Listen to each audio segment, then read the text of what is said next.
le plus jeune joueur du monde entier azali bongo na 18 mois azali ko beta balé ezali ko salema na Pays-Bas bolanda ndenge biso lingala facile s'intéresser na Bayerek van der Meij azali néerlandais azana 1 an et demi awuti ko signer contrat ya 10 ans na club néerlandais o babengi na kombo ya Develon eloko ekamwisi ba diriger club oyo balandaki ba image na YouTube et pas iwapi ba te belé batalaki mo na monde entier balandaki ba image ya mono amuke bozomona ba para na na ndako batie 3 paniers na distance a molai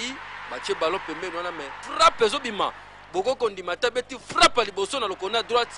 ba ya mibale ya misatu ba panier na nyonso akotisi yango ba but technique na frappe pe na distance oyo mwana na zobetela balle par rapport à bana âge na ye intéressé ki ba dirigeant club o makasi yango bakene ko luka eti e pa na bango bakutena ba para na ba sololi pe ba signer contrat na mwana oyo mbala moko vine mo bakozala orienté pona makambo tali foot akotanga bekola foot kino ko koma mukolo pona ko bakobeta na club ya Develon avec impact na idéologie mwana oyo akamusi batu na ndinga kosakana te ba chercheur bake musika ba ko mona ke mwana oyo na famille na bango koko na azalaka grand joueur ya kala na mboka Hollande abeta na bekipa minene sala eloko mena nyonso na ndenge ya République démocratique du Congo ba parents bozwaka idée mwana tanga zali kokola il faut toujours orienter par rapport ya touche oyo mwana zanango olokanga toujours mwana faut médecin il faut avocat orienter mwana na yo par rapport ya mayele na ndenge don oyo nzamba pesie ekozala malamu mingi.